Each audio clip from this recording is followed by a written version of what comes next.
सम्राट अशोक भारतीय इतिहास के महानतम शासकों में से एक थे। उनका पूरा नाम अशोक मौर्य था और वह मौर्य साम्राज्य के तीसरे सम्राट थे। अशोक का जन्म 304 ईसा पूर्व में हुआ था। वह चंद्रगुप्त मौर्य के पोते और बिंदुसार के पुत्र थे। उनका शासनकाल 268 ईसा पूर्व से 232 ईसा पूर्व तक रहा, जिसमें उन्होंने भारतीय उपमहाद्वीप के अधिकांश हिस्सों पर शासन किया। प्रारंभिक जीवन।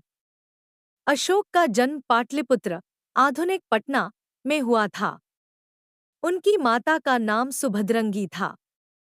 अशोक बचपन से ही बहादुर, तीव्र बुद्धि वाले और युद्ध कला में निपुण थे।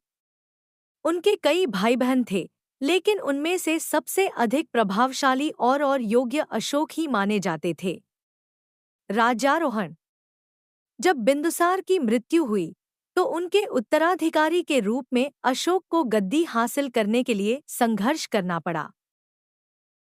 कुछ स्रोतों के अनुसार उन्होंने अपने भाइयों को पराजित करके सिंहासन पर अधिकार जमाया।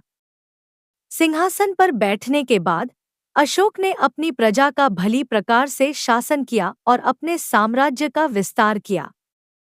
कलिंग युद्ध।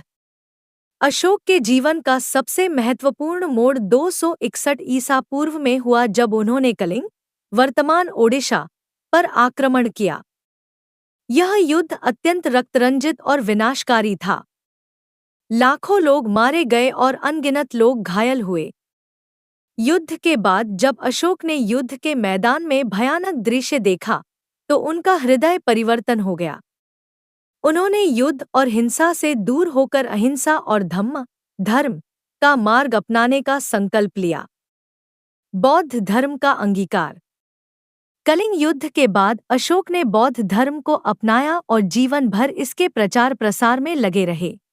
उन्होंने बौद्ध धर्म के सिद्धांतों के अनुसार शासन किया और अपने साम्राज्य में नैतिकता, दया और अहिंसा का प्रसार किया।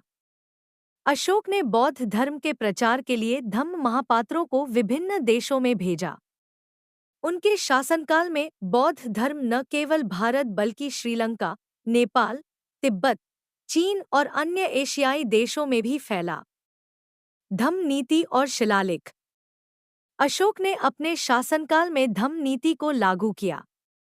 उन्होंने अपने साम्राज्य के विभिन्न हिस्सों में शिलालेख और स्तंभों पर अपने धम्म उपदेशों को अंकित करवाया। ये शिलालेख अशोक के शासन की नीतियों, धम्म के प्रति उनकी प्रतिबद्धता और उनके शांति एवं अहिंसा के संदेश को प्रकट करते हैं। यह शिलालेख आज भी भारत और नेपाल में विभिन्न स्थानों पर पाए जाते हैं और अशोक के जीवन और शासन का महत्वपूर्ण प्रमाण है। अशोक की मृत्यु 232 ईसा पूर्व में हुई।